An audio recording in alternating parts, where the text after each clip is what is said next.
Welcome, everybody, to the A Little Less Fear podcast. I'm your producer and host of the show, Dr. Lino Martinez. This is your motivational podcast of people's incredible journeys. Oh yeah, let's do this.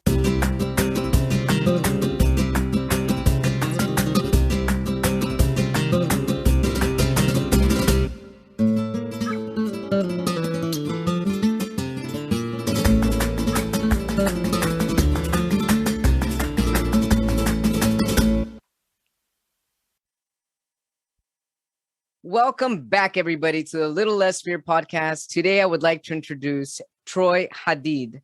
Was born in Trinidad, wrote his first letter to the editor at 10, has taught yoga internationally for over 15 years, and has founded several successful businesses, including a hemp store, a waste oil recycling business, and a yoga studio.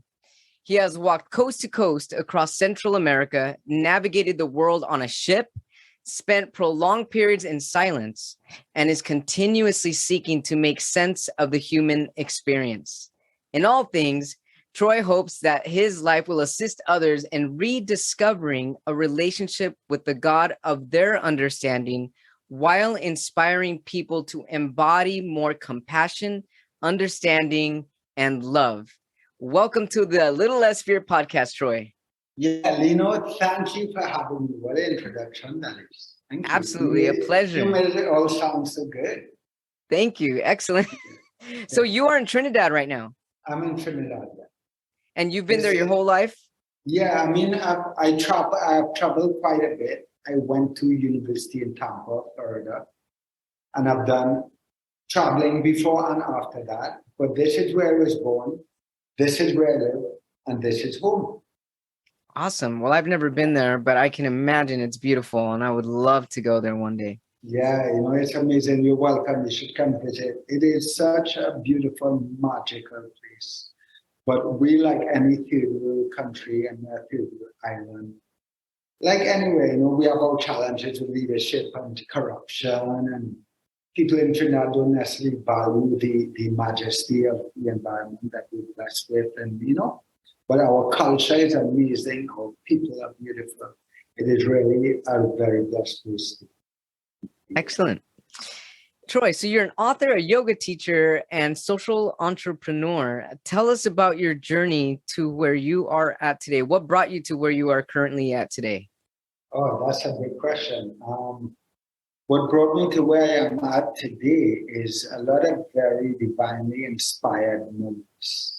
I grew up in Trinidad. My whole life from a young age, I wanted to be the next Pele. I wanted to be a soccer player, a professional soccer player. And that didn't work out. And when I graduated university at about 21, I came back home and people would say, well, what are you going to do with it? And let me see that. I was this better? Yes. Yeah. Is that okay? Yes, thank you. Yeah, wicked. And when I came back home from university, people would ask, well, what are you going to do with your life? And I'll say, well, I'm going to be a yoga teacher. And they would say, well, do you do yoga? I said, no. Like, how you're going to be a yoga teacher? Just something I knew I was going to do. And I didn't start teaching yoga just yet. I actually opened Trinidad's first hemp store, all natural clothing, hemp cannabis product store, not a head shop, but a hemp shop. What's in a smoke shop. Yeah, there's a big difference there. Yeah, huge difference. And I ran that for about 7 years, during which I got certified to teach yoga. And after that, I decided I didn't want to run a retail store anymore. Mm-hmm. I didn't feel like that's what I wanted to do with the rest of my life. I actually founded a waste cooking oil recycling business that did really well. And after about 5 years, I sold that so I could give all my energy to building this yoga community, which is now such a beautiful space and a beautiful community to be in. And the last 4 years I've been writing. I just finished writing my first book, which should be released at the end of this year. And that in itself has been a journey. Congratulations. So that's kind of like on one level what has gotten to where I am. Uh-huh. But the biggest thing for me, anytime people ask me what I do or if I have a career or these labels I put around myself, I remember at a really young age when I realized that I wasn't good enough to be a professional football player. I remember calling on God and I gave my life to God. And I said that whatever I do, I wanted to serve something greater. And so I don't really put labels around myself. I teach yoga, I write, I do public speaking, but I am not these things. What I would like to identify with is someone that no matter what I'm doing, I'm reminding people what it means to love, and I'm creating a space in which people can reconnect their understanding of God. So come again, you're constantly reminding people what it is to love. What it means to love. What it means to love. And so how do you do that? Is it like a random person you can meet on the street and or is it just friends, family, or is it all together? How are you reminding people what it means to love? I would like to believe in every interaction. Nice. Every interaction. Each one of us have the ability to shift someone else. Yes, we do. I would like to believe, for instance, that at the end of this conversation, me and you both will not be same people that came to this call. Right. We're going to leave this call as different people. Yes. And there's an environmentalist, her name is Jane Goodall. And she said something really beautiful. She said, we should not ask a question, how can we change the world? That's a wrong question. The question we should ask is, how are we changing the world? Not how can we change the world, but how are we changing the world? Yeah, because in every interaction, right? In every conversation, even if I walk past someone in the street, I want them to remember that smile, how I made them feel that day. Yeah. And in every interaction, we can bring awareness to the fact that we impact and shift energy in the world in every moment. Yes, we do.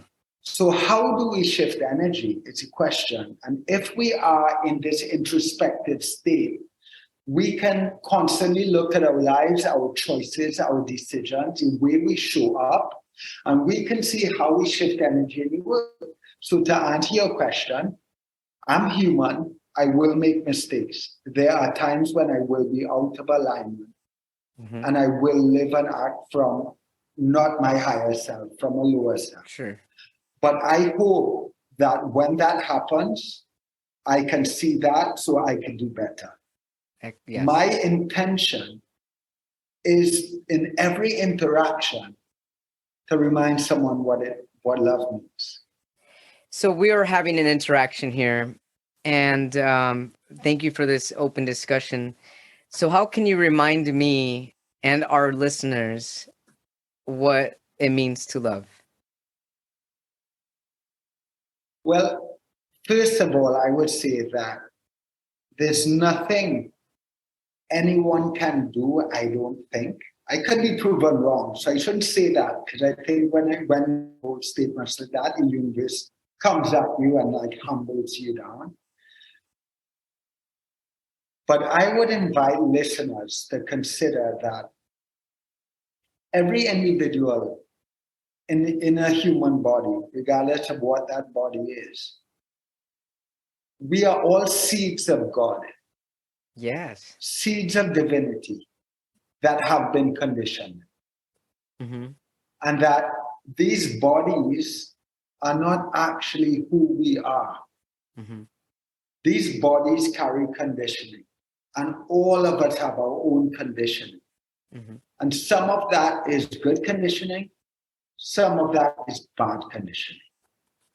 But if we ever feel like we have a problem with someone, like we are angry at someone, or even people use the word HATE, which I don't like to use, but we project on people our feelings and our sentiments about their conditioning.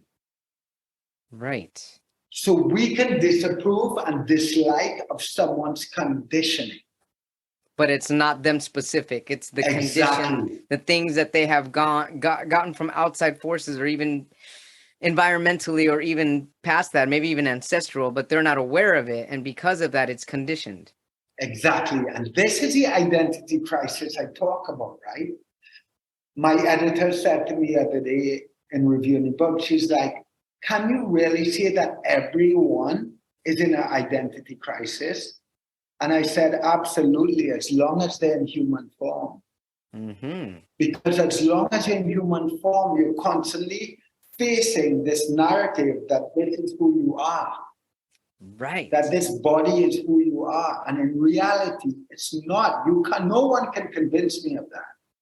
Right. And as long, Lino, as long as we can see one another as seeds and children of God, and everyone carrying their own unique conditioning and their own unique curriculum that they have to navigate, as long as we can recognize that, forgiveness is not an option, it's inevitable.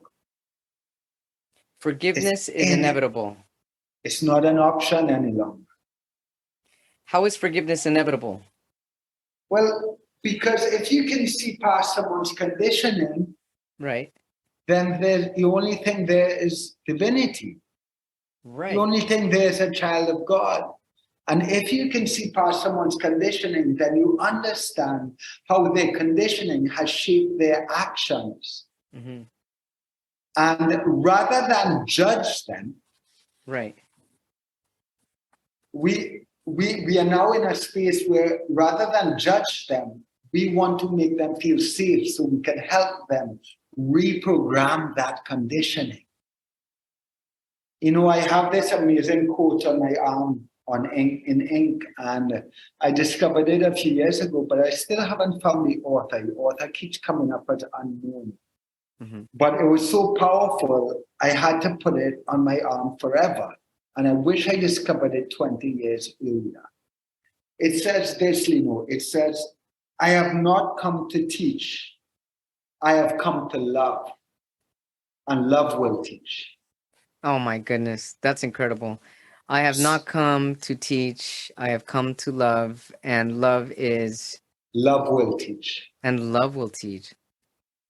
So in other words, Lino, like if we have a problem with someone's conditioning, and we acknowledge that conditioning not really who they are, then it is our duty to make them feel safe and show them an alternative reality.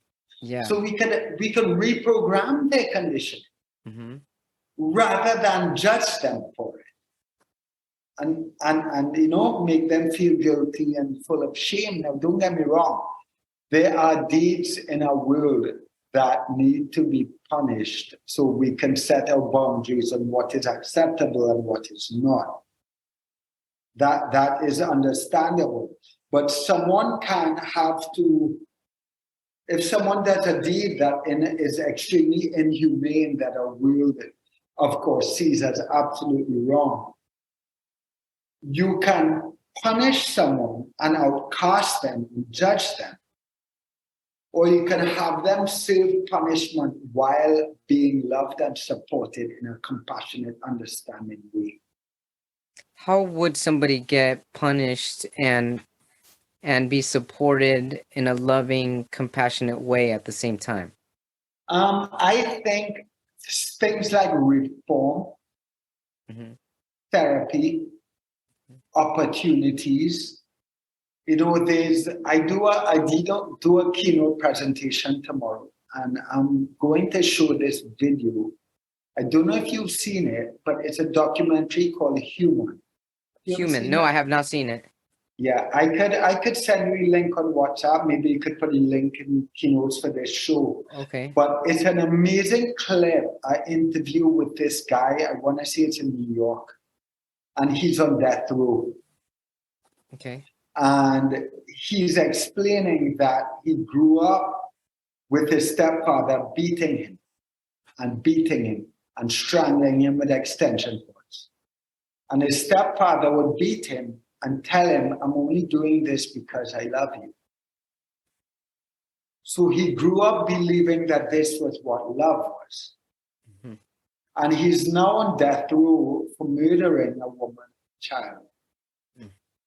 And he's explaining that only when he came to prison on death row was when he came to understand what love was. In a place that is completely devoid of love, is the first time where he began to understand what love was. Because this lady called Agnes, who I believe is the mother of the woman and the grandmother of the child he killed, started to come to visit him in prison. And he says that is every day would come and visit him in prison and show him this love and this understanding and this compassion. Mm-hmm. And he explained that it's the first time he ever understood what love was. When somebody was willing to see past his conditioning mm-hmm. and make him feel safe. Wow, that's powerful. And that documentary is called Human. Yeah, it's there are quite a few of them, but his interview is just 2.5 minutes. But it's 2.5 minutes that will change your life. Oh my goodness. Yeah, well, I'm definitely going to check that out. Yeah. And there are many other people in that documentary, but it is a documentary about the human experience and different people and what they go through, Mm-hmm. Hell, you could be on that documentary, Yeah, I'd love to. That'd be incredible. Yeah. So I love how you started by saying that forgiveness is inevitable because it's seeing past conditioning and therefore only seeing people for their divinity. And that is, I'm assuming that's where true compassion comes in. When you can actually see them for who their inner light is, their inner being, and not the stuff that has been done to them to condition them to be a certain way, other than their whole inner light. Yeah, absolutely. But as long as we attach to our identity, our physical body, right, then of course it's a lot harder to forgive people. Right. And we have all these boundaries and limits we place on forgiveness. Right. But if we come to actually understand that we are not our physical bodies, that this is not who we are, then not only can you not do anything to me personally, mm-hmm. but I can't get upset with you personally. I can get upset with your conditioning, mm-hmm.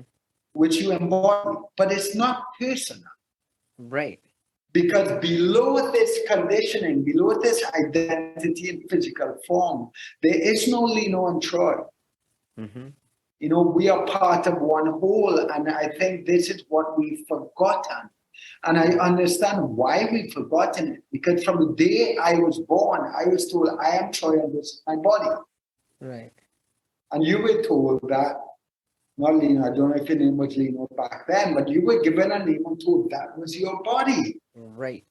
So we grew up believing this is who we are. Now get this, Lino, not to rant a little bit, but if I am told every day, if that narrative is reinforced that I am Troy and this is my body, and I choose to believe that, then unconsciously, what I come to believe is that when I leave my body, I cease to exist. Mm-hmm. And this is not something I connect to or relate to, mm-hmm. because every word, action, and thought, and the resonance and vibration of our relationships, we change people in that interaction. Yes, we which do. Means that we impact their consciousness. Mm-hmm. So every conversation and moment they live from then on, we live in that as well. Right. And there will be a day, we all know we're going to die one day. We all know that. Yeah. But I don't think we always put this perspective on it. There will come a day when no one remembers our name, no one remembers what we've done, and we won't even remember what we experienced in human form. It will all be forgotten. None of that is who we are. But the impact and resonance of our relationships that shifts the consciousness of humanity. It does. And that's because there's a ripple effect and it's constantly evolving. And even after you are gone, that vibration is still existing and it's going to the next vibration, to the next person, to the next vibration, the next lifetime. So there's a ripple effect. Energy cannot be created nor destroyed. Right. Einstein. Yes, exactly. Yeah. You know what I'm thinking as you're saying all this stuff? Sometimes I wonder, I definitely understand where this conversation that we're having, because I feel that true for myself, that I'm a spirit or a soul having a human experience and all this. But sometimes I wonder, had I found this out before I transitioned, for people listening for the first time, I used to be a female the first 34 years of my life, and I'm 43 years old now. So I'm 9 years in as a male identified. But I wonder now, had I gained a spirituality awareness 9 years ago, would I still have gone through that transition knowing that I'm not my body? So that seems to be a really challenging question for me, because even though I may understand and fully be aware of it now, back then I feel that it was still a mission of my life to get out of that body that I didn't feel most comfortable in. Yeah. So what can you tell people that are struggling with their identity and knowing what you know now? Well, what I would say is that I can't tell anyone how to feel, or that what they're experiencing or what they feel is aligned or misaligned or right or wrong. I have no place to do that. So I would never attempt to do that. Right. And I do feel, like even though you might know now, you might question whether you would have made that decision 9 years ago. I think that regardless, your journey of making that decision was something you needed to experience. Maybe if you did not make that decision, you would not have come to the place you are now. And that's actually what I do. You're right on the button right there, because I feel that I wouldn't have come to this spiritual awareness had I not transitioned. Yeah. And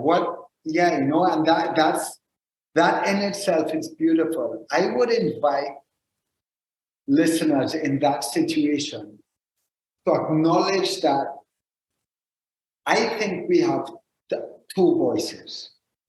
You have a voice of the mind, and you have a voice of the heart. And to me, heart is tuned to the resonance of God. Right. And every single individual, God speaks to them.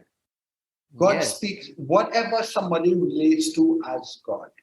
When I speak to God loosely. I believe that every individual has a right to define their own relationship to God and what that looks like, right?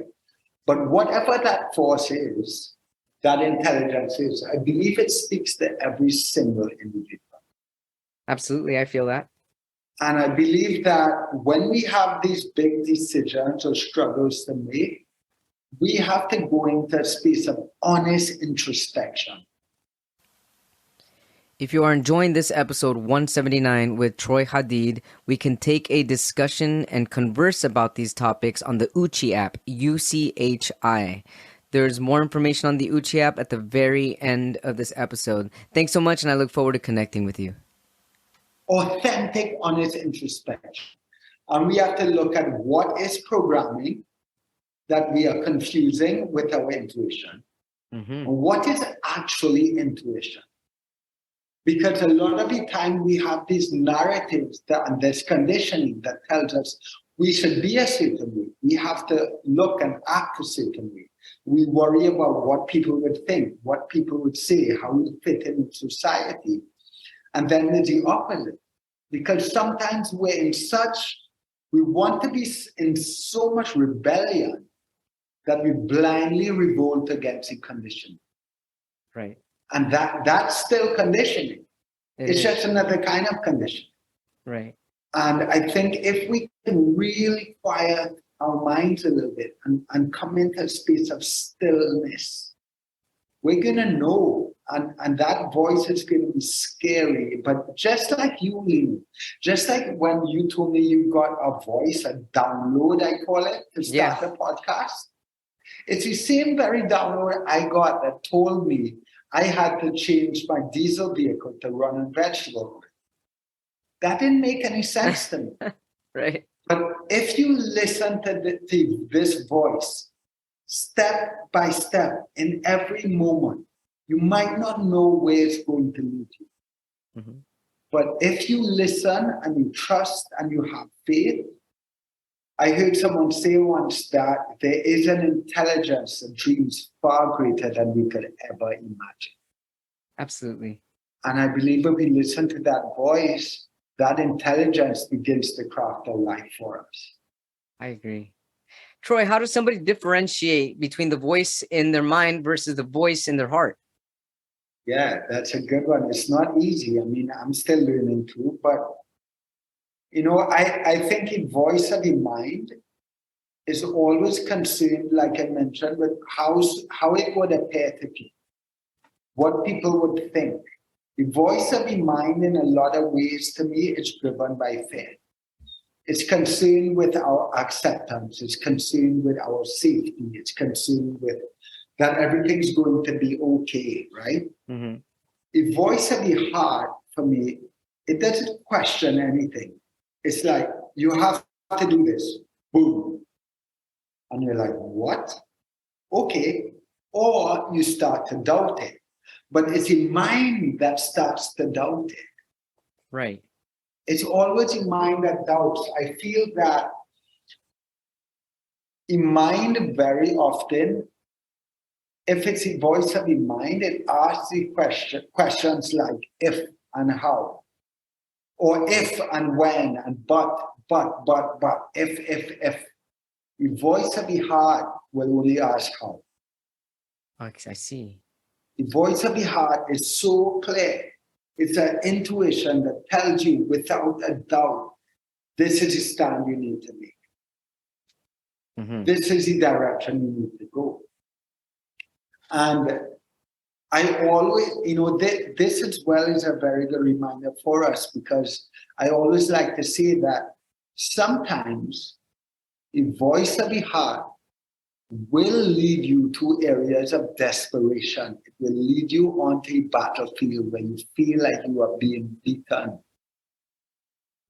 Sometimes we get caught up and we believe that life is always meant to be flowers and rainbows. Mm-hmm. But it's not. We are here as spiritual beings, and whatever you want to call this experience, we are here to learn and grow. Right. We are here to partake in a transformation. This means that sometimes it's going to be really uncomfortable. So because you might listen to the voice of the heart and find yourself in a situation that creates extreme pain and suffering for you, doesn't mean you made the wrong decision. It means that there's something there for you to pay attention. Yeah, so basically, even if it's the voice of the heart is telling you to get yourself in a situation or do something that might bring something uncomfortable or maybe even pain or some type of stress, in the best terms to look at it is that your heart knows what's best for your soulful evolution, and there are lessons that we need to learn. And unless we go through that battle, we're not going to actually be able to upgrade our soul, if you want to say it that way, or come into alignment with our higher purpose until we actually learn that lesson or just kind of get that out of our way that's been in the way for whatever reason that's been in our way of our soul evolution. Is that correct? Yeah, absolutely. You hit it on the nail on the head. That's beautiful. And it's a really beautiful way to look at it, because a lot of people, when we struggle, we go into resistance mode. We want to feel better right away. Right away, we want to feel better rather than going through it and even quieting your mind and asking yourself, why am I going through this? What is my lesson here? What do I need to know about this? And accepting it and receiving it and going through it. Yeah, there's exactly. And I don't know if this is the same. Are you in the US, Lino? Yes, I'm in California, in the US. Cali, yeah. I was in LA last year. I love LA so much. Yeah. Let me know when you come back. Yeah, I spent some time in Topanga with one of my teachers, Sean Cohen. Oh, how beautiful. I loved LA, loved it. But yeah, what I was going to say this is, I don't know if up there you guys see this, but in Trinidad, sometimes people like to say, oh, everything happens for a reason.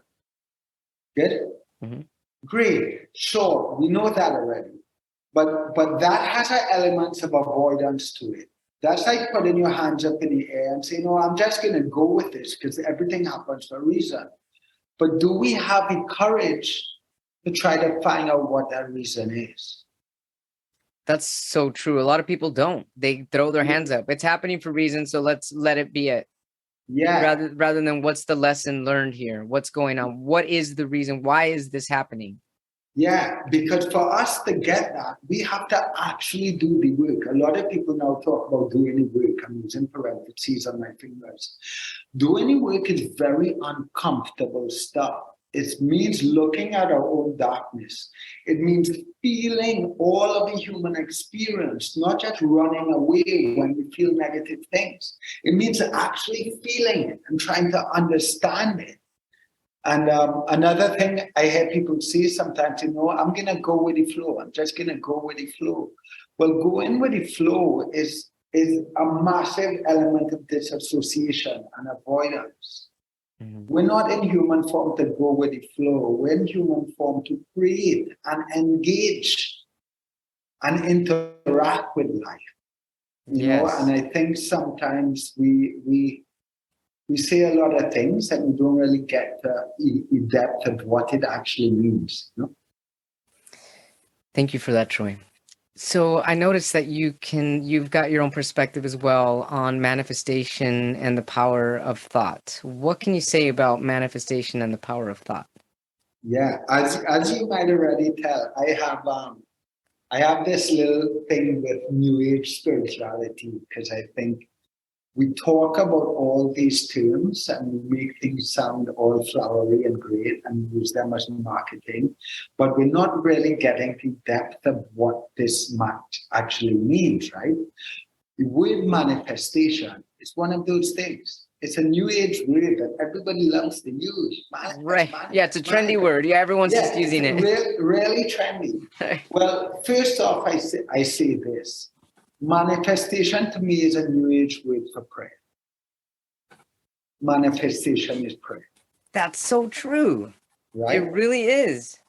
And before I get into manifestation, consider this, we could come back to this if you like when we talk about manifestation. But one of the most powerful things along my journey that I came to realize is that the word spirit, like Holy Spirit, the word spirit, comes from the Latin word spiritus. And that word means to breathe. Oh, wow. Now, I can't tell someone what that means, but I'll tell you what it means to me. And what it means to me is this, that there is a divine agency, you might call it God, you might call it whatever you want, that is making love to me 23,000 times a day, moving in and out. And that same force is the same force breathing you. Yeah. And if that divine agency is inside of me constantly, then get this. Prayer is not something I can choose to do in the morning and choose to do in the afternoon or choose to do on a Sunday morning. I am a living embodiment of prayer. Man, that's incredible. Right? So I'm going to connect it to manifestation now. So everything I do, say, and think is a prayer. Right. Every single thing. And this leads to the same goes for manifestation. You could call it whatever you want. You can choose conveniently what you're manifesting and when you're manifesting. If I walk past a hungry man on the street and I don't feed him, I am praying for hunger. I am praying for starvation. I am praying for disconnect. I am praying for lack of humanity. You get what I'm saying? So every word, action, and thought, we can conveniently choose when we're going to manifest and when we're not. So what this does now, there's a massive responsibility for us to look at the intricacies of how we are living our lives and what that is contributing to the world. I remember one of my teachers and close friend, Sean Paul, she lives in Topanga. And I remember years ago, I was doing this retreat with her. And I don't know if she remembered this or if these were her words, but this is how it landed. I felt like she pointed a finger at me and she said, "You are what is wrong with everything in the world. You are the cause of all the misalignment in the world." And in that moment, I was like, what? Because I was trying so hard to live from a place of love, to live from a place of integrity, alignment, to see God everywhere. But I was conveniently looking at all the areas of my life in which I was doing that. I wasn't looking at the areas of my life in which I wasn't.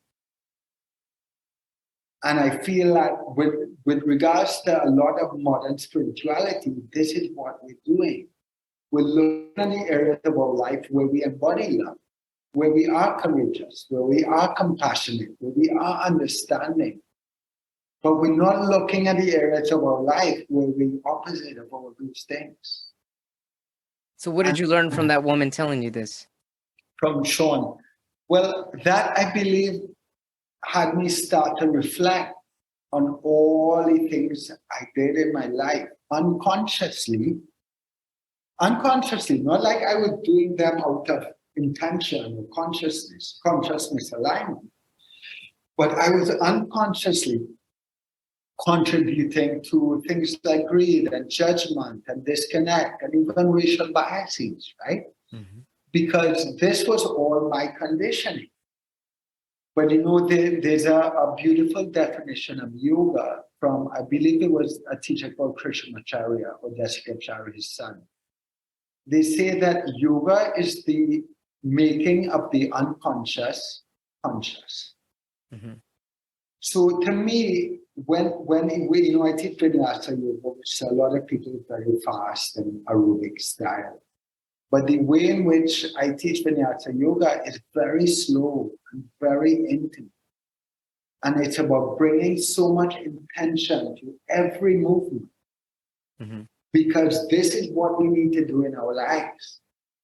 That's how we learn to embody yoga.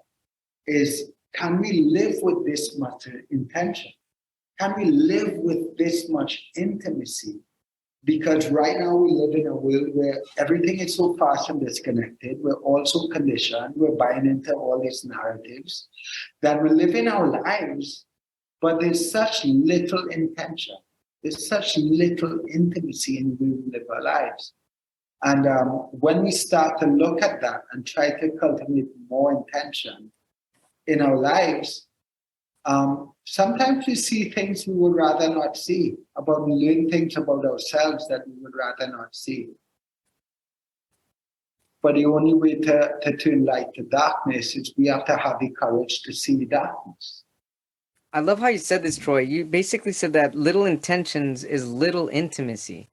So the more you are intentionally doing things with your body, mind, and spirit, the more intimate you're going to be in all areas of your life.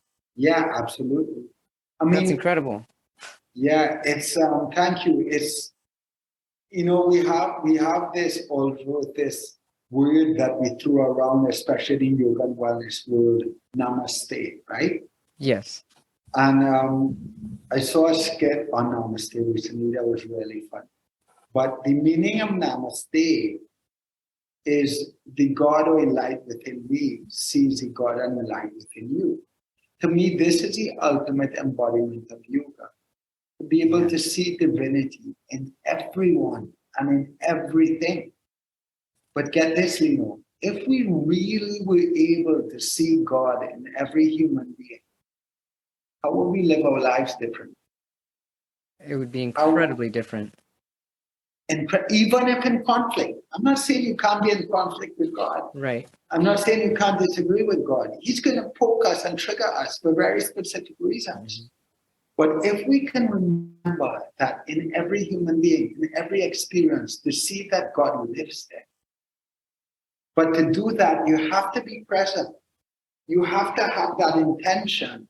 You have to stop in every moment and really see it for what it is, not what you project onto it. Right. And if we can do that and live with that intimacy, we begin to live very differently. Oh, yeah, absolutely. And that is a practice of yoga. Yoga is not these postures and all of that jazz. This is a real practice. Yes, it is. Wow, that's amazing. I love this. So you have a book called Popcorn in My Pocket. Yeah, it's right now I have a team of literary professionals that are trying to get me to change that name. Why is that? I think from a literary marketing point of view, the two things have been brought to me. One is that the name itself doesn't really say what the book is about. Doesn't really give someone that intention, that idea. And also that what the book speaks about and what the book brings is really powerful, deep reflections that can actually move change someone. Mm-hmm. And it's felt that the name of the book is a little bit light and playful for a book that carries such weight.